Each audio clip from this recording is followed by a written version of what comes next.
Hi, welcome to UTV. Telangana రాష్ట్రంలో ఏం జరుగుతూ ఉంది? దాదాపుగా రేవంత్ రెడ్డి గారి ప్రభుత్వం అంటే కాంగ్రెస్ పార్టీ ప్రభుత్వం ఏర్పడి దాదాపుగా 5 నెలలు గడుస్తూ ఉంది. అయితే ఈ 5 నెలల కాలంలోనే కాదు కానీ అంతకు ముందు నుంచి కూడా మనం ఒకసారి ఈ తెలంగాణ రాష్ట్ర పరిస్థితులను ఒకసారి బేరీజు వేసుకొని మనం గమనిస్తే కనుక ఒకసారి రియల్ ఎస్టేట్ పరిస్థితి గురించి మనం ఖచ్చితంగా మాట్లాడుకోవాలి. రియల్ ఎస్టేట్ పరిస్థితి ప్రస్తుతం తెలంగాణ రాష్ట్రంలో ఏ విధంగా ఉంది, గత 9.5 ఏళ్ల బీఆర్ఎస్ పార్టీ ప్రభుత్వంలో ఏ విధంగా ఉంది, ప్రస్తుతానికి రేవంత్ రెడ్డి గారి ప్రభుత్వంలో ఏ విధంగా ఉంది, సో ఇటువంటి విషయాలన్నీ కూడా మాట్లాడడానికి నా ముందు రియల్టర్ అండ్ ఎడ్యుకేషనలిస్ట్ అరుణ్ తలారి గారు నా ముందు ఉన్నారు. వారిని అడిగి వీటికి సంబంధించిన ఇంకొన్ని అంశాలు మనం అంటే ప్రధానంగా ఇక్కడ ఏం చేసుకోవడం కావచ్చు, ఇంకొంతమంది ఈ ఇండస్ట్రీనే వదిలేసి అసలు బయటికి వెళ్ళిపోవడం అనేటువంటిది చాలా వరకు అయితే మనం చూస్తూ ఉన్నాం. ఇటువంటి విషయాలన్నిటి పట్ల నా ముందు అరుణ్ తలారి గారు ఉన్నారు. వారిని అడిగి మిగతా విషయాలు తెలుసుకునే ప్రయత్నం చేద్దాం. అన్న నమస్తే. నమస్తే బ్రదర్. ఎలా ఉన్నారు? All good. All good. All good. All good. 100% all good. ఎట్లా అన్న రియల్ ఎస్టేట్ పరిస్థితి మహా దారుణంగా ఉంది. మీరు ఒక రియల్టర్ గా చెప్పండి. ఆత్మహత్యలు చేసుకుంటారని చెప్పేసి చాలా చోట్ల అయితే వార్తలు వస్తూ ఉన్నాయి. అసలు కనీసం వాళ్ళు పెట్టిన క్యాబ్ డబ్బులు కానీ ఫుడ్ పైసలు కానీ అంటే మనం చెప్పుకోవడానికే కొంచెం ఇబ్బందికరంగా ఉంటాయి ఆ పదాలు కూడా. సో అవన్నీ బాగోలేనప్పుడు మీరు ఎట్లా బాగున్నారంటారు? సి బ్రదర్, ఆల్ గుడ్ అని చెప్పింది ఎందుకంటే గవర్నమెంట్ ఫామ్ అయ్యి ఇంకా 6 months కూడా కాలేదు. సో ఎప్పుడు కానీ ఒకరిని విమర్శించాలన్నా, ఒకరిని ఏరెత్తి చూపించాలన్నా కొంచెం టైం ఇవ్వాలి, కొంచెం స్పేస్ ఇవ్వాలి. సో 6 months పాలన అయితే మనం నియర్ బై వచ్చేసినాం. Almost we are near by 6 months, right? So firstly ఏంటంటే మీరు రియల్ ఎస్టేట్ గురించి మాట్లాడారు కాబట్టి చెప్తున్నా. కాంగ్రెస్ పార్టీ గెలిచినప్పుడు మేము కూడా చాలా భయపడ్డాం. కాంగ్రెస్ పార్టీ అంటే ఆ ట్రెడిషనల్ లీడర్స్ వస్తారు, మళ్ళీ మొత్తం ఢిల్లీ నుంచి పరిపాలన జరుగుతుంది, ఇక్కడ అసలు ఏం జరుగుతుంది, ఏమైనా ప్రాజెక్ట్ వస్తుందా రాదా అనేది ఒక భయం ఉంది. ఏదైతే రేవంత్ రెడ్డి గారిని సీఎంగా అనౌన్స్ చేశారో వి ఫెల్ట్ వెరీ హ్యాపీ. ఎందుకంటే స్వతహాగా ఆయన రియల్టర్.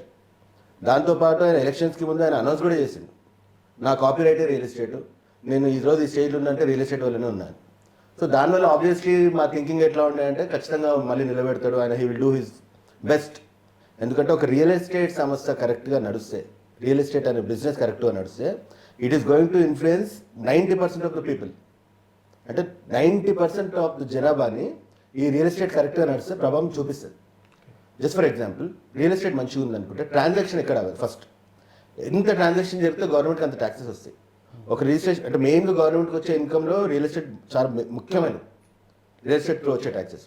సో ఇట్లాంటి రియల్ ఎస్టేట్ని కూడా గవర్నమెంట్ ఎందుకు సీరియస్గా తీసుకోవట్లేదు అనేది మొదటి అంశం.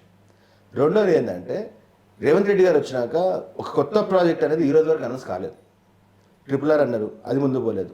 అసలు మరీ వింత ఏంటంటే మెట్రో ఎక్స్టెన్షన్ మనం మళ్ళీ ఒకసారి మనం మాట్లాడుకుంటే కేసీఆర్ గారు 9.5 సంవత్సరాల్లో మెట్రో ఒక్క 1 kilometer కూడా కట్టలేదు. మీకు తెలుసా? ఇది చాలామంది తెలియదు. కేసీఆర్ గారు టీఆర్ఎస్ పార్టీ గవర్నమెంట్ 9.5 సంవత్సరాలలో 1 kilometer ఆఫ్ మెట్రో ఎక్స్టెన్షన్ చేయలేదు. ఇది వాళ్ళ ఫెయిల్యూర్ అని నేను చెప్పట్లేదు. అంటే అన్ని డబ్బులుండి అంత పర్ఫెక్ట్గా రన్ చేసిన గవర్నమెంటే 1 kilometer మెట్రో ఎక్స్టెన్షన్ ఎందుకు చేయలేదు అంటే metro was always in the losses, L N T was always in the losses. అట్లాంటిది పాపం సీఎం గారు మన పోయినారు, నేను ఎక్స్టెండ్ చేస్తున్నా, ఇక్కడ నుంచి అక్కడికి, అక్కడి నుంచి ఇక్కడికి అన్నారు, హంగు ఆరుబాటలు ఎన్ని చేసినాక లాస్ట్ యూస్ ఎల్ఎన్టీ సంస్థనే చేతులెత్తేసింది, మేము చేయలేము ఈ project, this project is not feasible. నిన్న మొన్న మెట్రోకు సంబంధించినటువంటి కాంట్రాక్ట్ కూడా వాళ్ళు వదులుకుంటున్నారు. అంత పెద్ద ఎల్ఎన్టీ సంస్థ, ఇన్ని పెద్ద అంటే ఇండియాలో ఆల్మోస్ట్ టాప్ 10 కన్స్ట్రక్షన్ కంపెనీస్లో ఒక కంపెనీ ఈ మెట్రో ఫిజిబుల్ కాదని వాళ్ళు వదిలేస్తే ముఖ్యమంత్రి గారు ఏం చేయాలి? వాళ్ళని పిలవాలి, మాట్లాడాలి, వాళ్ళతో చేయాలి, డిస్కస్ చేయాలి, దాన్ని ఫిజిబుల్ చేయాలి. అండ్ సింపుల్గా ఏం చెప్తాడంటే వీళ్ళు కాకపోతే ఇంకోటి చేస్తాడు. ఎల్ఎన్టీ చేయండి, మీరు చేస్తారా? ఇప్పుడు మీ గవర్నమెంట్ ఇంతమంది మినిస్టర్లు ఉన్నారు కదా, అందరూ వాళ్ళే కదా, కాంట్రాక్టర్లే కదా, మరి వాళ్ళతో చెప్పండి చూద్దాం. వాళ్ళు చేయొచ్చు కదా, వేరే ప్రాజెక్టులన్నీ చేస్తున్నారు, ఎల్ఎన్టీ ముందుకు ఎందుకు వస్తలేరు? మరి మీరు ఒక స్టేట్మెంట్ చేయండి, వాళ్ళెవరు అవసరం లేదు, మా క్యాబినెట్ మినిస్టర్లు ఉన్నారు, వీళ్ళే కాంట్రాక్టర్లు, వాళ్ళే స్టేజ్ అనేది చెప్తారు కదా మేము కాంట్రాక్టర్లమని, మరి వాళ్ళు చేయొచ్చు కదా. అంటే ఇట్లాంటి ప్రాజెక్ట్స్, ఇంత పెద్ద ప్రాజెక్ట్స్ ఉన్నప్పుడు ముందుకు వస్తే ఎవరికైనా హోప్ వస్తుంది, ఓకే ఇక్కడ ఈ ప్రాజెక్ట్ వస్తుంది అంటే. ఇప్పుడు ఫర్ ఎగ్జాంపుల్ ఓల్డ్ సిటీకి మెట్రో చేస్తున్నా అన్నాడు, ఓల్డ్ సిటీకి మెట్రో వస్తే అక్కడ కూడా పబ్లిక్ ఏం చేస్తారంటే అక్కడ నుంచి వేరే సిటీ అంటే ఇప్పుడు న్యూ సిటీకి మూవ్ అయ్యేటోళ్ళు అక్కడ ఉంటారు, ఎందుకంటే వాళ్ళ కమ్యూనికేషన్ ఈజీగా ఉంటుంది, వాళ్ళకి యాక్సెస్ ఈజీగా ఉంటుంది. అవన్నీ వదిలేసి అంత పెద్ద ప్రాజెక్ట్కి అంత సింపుల్గా తీసిపడేయడం అనేది కరెక్ట్ కాదు. రెండోది, టీఆర్ఎస్ ప్రభుత్వం ఉన్నప్పుడు రియల్ ఎస్టేట్ అంత అద్భుతంగా ఎందుకు నడిచింది అంటే ఏదో హైప్ క్రియేట్ చేసో ఇంకేదో క్రియేట్ చేసి రియల్ ఎస్టేట్ నడవలేదండి. సరే ఫర్ ఎగ్జాంపుల్ హైప్ క్రియేట్ చేశారు అనుకుందాం లాస్ట్ 9.5 years. హైప్ క్రియేట్ చేసినప్పుడు భూమిల విలువ అంత ఈజీగా పెరగదు, ప్లాట్ల విలువ పెరుగుతుంది, ఫ్లాట్స్ విలువ పెరుగుతుంది, అగ్రికల్చర్ ల్యాండ్ విలువ పెరుగుతుంది. అట్లాంటిది ఎక్కడ ఖమ్మంలో 20 కోట్లు ఎక్కడ నడిచింది అంటే ఎట్లా నడుస్తుంది?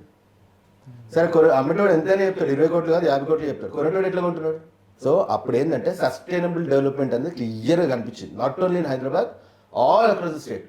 మనం ఆదిలాబాద్కి వెళ్ళినా, మనం మహబూబ్నగర్కి వెళ్ళినా, మనం వరంగల్కి వెళ్ళినా, మనం వికారాబాద్కి వెళ్ళినా, ఎక్కడ చూసినా పచ్చటి పొలాలు. ఇది మీరు కాదంటారా? ఎక్కడ చూసినా ఫుల్ వాటర్. రైతులకు ఆదాయం వస్తుంది, రైతులకు పెట్టుబడి ఇచ్చినారు, వాళ్ళ స్టాండర్డ్ ఆఫ్ లివింగ్ పెంచినారు, వాళ్ళకి ఇన్కమ్ జనరేట్ అవుతుంది కాబట్టి వాళ్ళు కూడా దాన్ని రొటేషన్లో పెట్టినారు. అండ్ మీకు ఇంకో ముఖ్యమైన విషయం ఏంటంటే రియల్ ఎస్టేట్ నడిచినప్పుడు ఏమవుతుందంటే ప్రతి ఒక్క సామాన్య వ్యక్తికి అదొక సెకండ్ ఇన్కమ్ లాగా తయారవుతుంది. ఈరోజు ఉన్న పాపులేషన్లో almost 10% of the people have inhabitated real estate in themself. వాళ్ళు ఏదో ఒక విధంగా they are connected to real estate. So ఒక్క రియల్ ఎస్టేట్ నడిచింది అంటే ఇన్ని డిఫరెంట్ డిస్ట్రిక్ట్స్లో కూడా నడిచింది. ఇప్పుడు మీరు అన్నట్టు ఓన్లీ హైదరాబాద్లో ల్యాండ్ రేట్ పెరుగుంటే అది కృత్రిమంగా క్రియేట్ చేసిన రియల్ ఎస్టేట్ అవుతుంది. ఖమ్మంలో ఎట్లా పోయింది 10 కోట్లు, ఆదిలాబాద్ అయితే ఏజెన్సీ ప్రాంతం కదా, ఆదిలాబాద్ ఎట్లా పోతుంది అంటే 10 కోట్లు నాకు చెప్పండి. అంటే సస్టైనబుల్ డెవలప్మెంట్ ఉంది కదా, చూపించారు కదా, ప్రూవ్ చేసినారు కదా. సో ఆల్రెడీ గవర్నమెంట్ అంటే ఒక 100 స్టెప్స్ ఎక్కాలంటే ఒక 70 స్టెప్స్ ఎక్కింది. కొత్త గవర్నమెంట్ వచ్చింది. కొత్త గవర్నమెంట్కి చాలా ఈజీ అండి మిగతా 30 స్టెప్స్ ఎక్కడము. 30 స్టెప్స్ కాదు, నువ్వు 70 స్టెప్స్ నుంచి 20 స్టెప్స్ ఎందుకు పడిపోయినావు అనేది నా ప్రశ్న. రేవంత్ రెడ్డి గారు, మేము ఏ పార్టీలు ఉన్నా, ఏ బిజినెస్ ఉన్నా, మీరు మా ముఖ్యమంత్రి అంటే మీకు ఆ గౌరవం ఉంటుంది. మీరు దయచేసి ఒకసారి రివ్యూ చేయండి, ఏం మిస్టేక్ అవుతుంది. మీరు బిల్డర్స్ని పిలవండి, ఇన్వెస్టర్స్ని పిలవండి, అందరితో ఒకసారి మాట్లాడండి, ఏం మిస్టేక్ అవుతుంది, ఎక్కడ ప్రాబ్లం అవుతుంది. పోనీ ఏదైనా ఇప్పుడు సరే జనరల్గా బీఆర్ఎస్ పార్టీ అపోజిషన్ ఉంది, వాళ్ళు ఏమైనా విమర్శిస్తున్నారా? రియల్ ఎస్టేట్ లేదు, నడవదు, ఇక్కడ పెట్టుబడి పెట్టకండి అని. అట్లా కూడా లేదు కదా. మరి మీరు ఎందుకు రివ్యూ చేయలేకపోతున్నారు? కొన్ని లక్షల మంది రియల్ ఎస్టేట్ మీద బతుకుతున్నారండి. మీరు కొంచెం ఆ విషయం ఆలోచించుకోవాలి.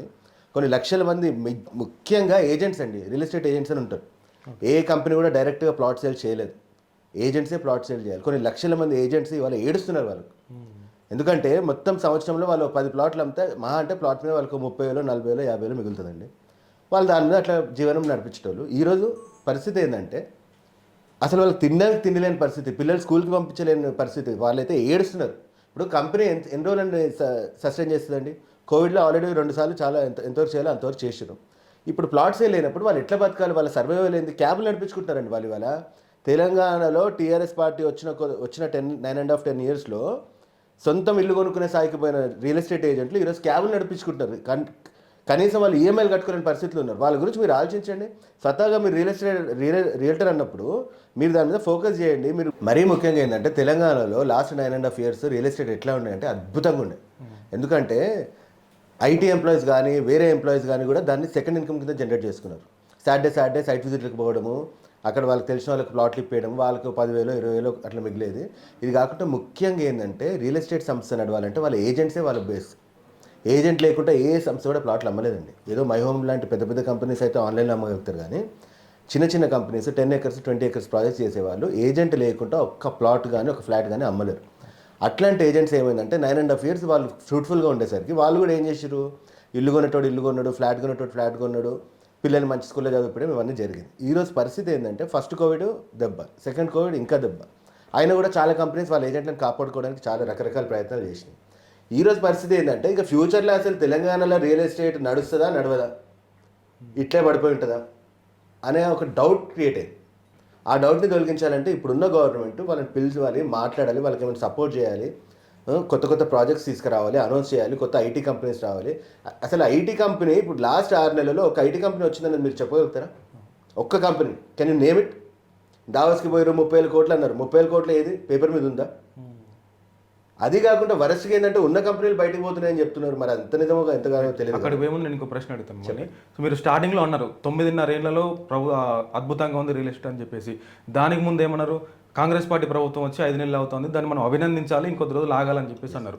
అంటే ఇప్పుడు June 2, 2014లో బీఆర్ఎస్ పార్టీ అంటే అప్పుడున్నటువంటి టీఆర్ఎస్ పార్టీ ఏర్పడ్డప్పుడు June 2 నుంచి అదే 20 కోట్ల ధర అయితే లేదు కదా భూమికి. వాళ్ళు పడ్డ శ్రమ కావచ్చు, వాళ్ళు పడ్డ ఇబ్బందులు కావచ్చు, వాళ్ళు ఎవరిని కలిసిరో, ఎవరిని తీసుకొచ్చారో, ఎంత కష్టపడరో అది మన ప్రజలంతా తెలంగాణ ప్రజానికం అంతా కూడా చూసింది. సో కొంత ఇట్స్ టైమ్ టు టేక్ అన్నమాట, టైం టేకింగ్ ప్రాసెస్ అనమాట.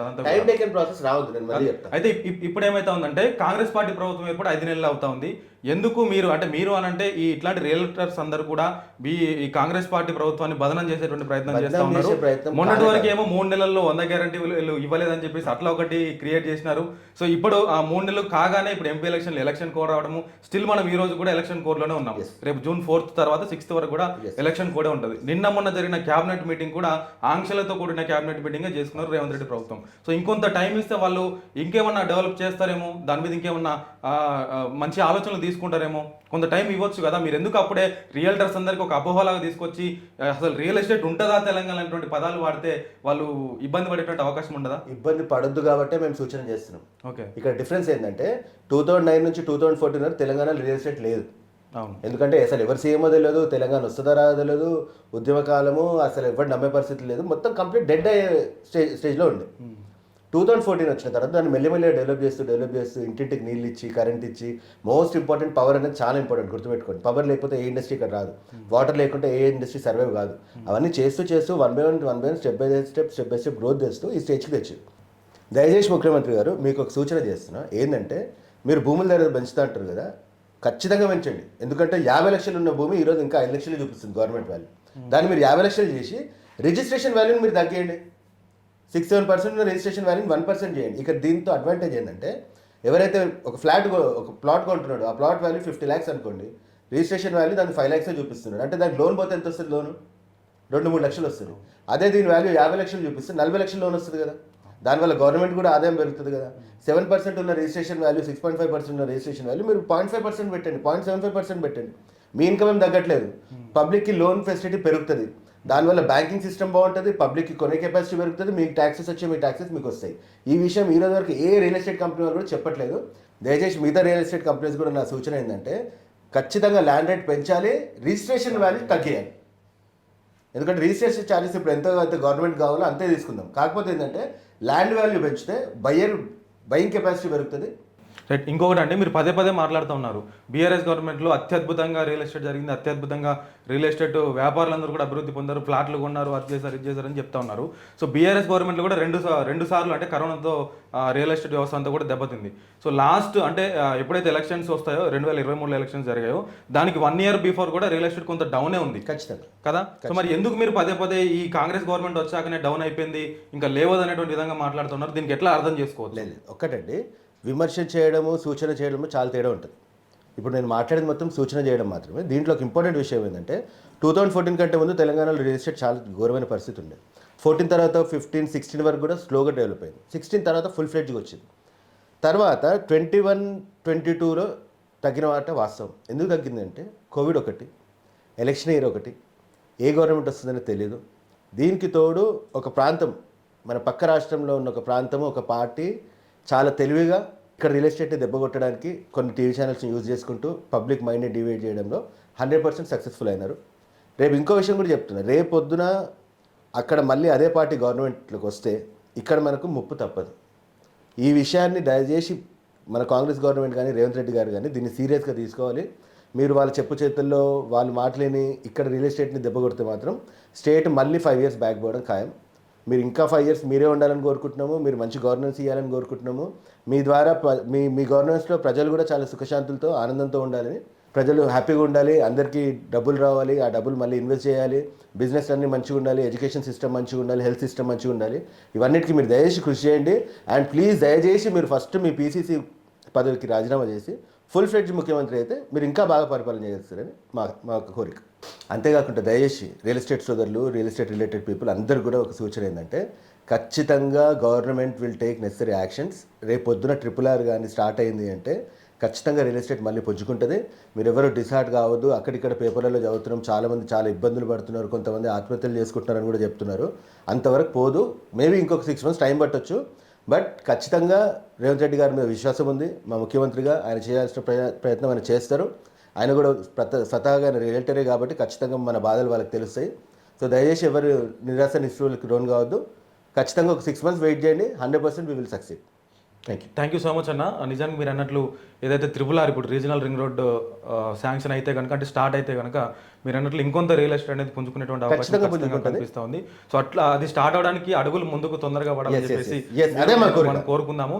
సో అంటే ఇది విమర్శలాగా కాదులే కానీ మీరు ఇచ్చినటువంటి సూచనలాగా గవర్నమెంట్ కూడా తీసుకొని వీటి మీద ముందుకు అడుగులు వేసి దీని మీద వాళ్ళు యాక్షన్ ప్లాన్ తీసుకుంటారని చెప్పేసి నేను కూడా అనుకుంటా ఉన్నాను. సో ఇది చూసారు కదా, ఇది మరి రియల్ ఎస్టేట్ పరిస్థితి గురించి అరుణ్ తలారి గారు మనతో చెప్తున్నటువంటి విషయాలు. దాదాపుగా ఎవరు కూడా కూడా అధైర్యపడవద్దు, ఇంకొంత సమయం మనం గవర్నమెంట్కి ఇద్దాము.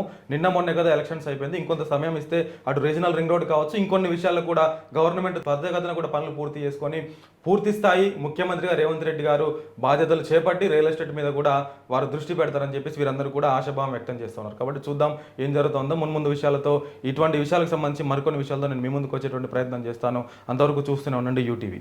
సో చూసారు కదా, ఇలాంటి మోర్ ఇంట్రెస్టింగ్ అప్డేట్స్ కోసం ప్లీజ్ సబ్స్క్రైబ్ యూటీవీ.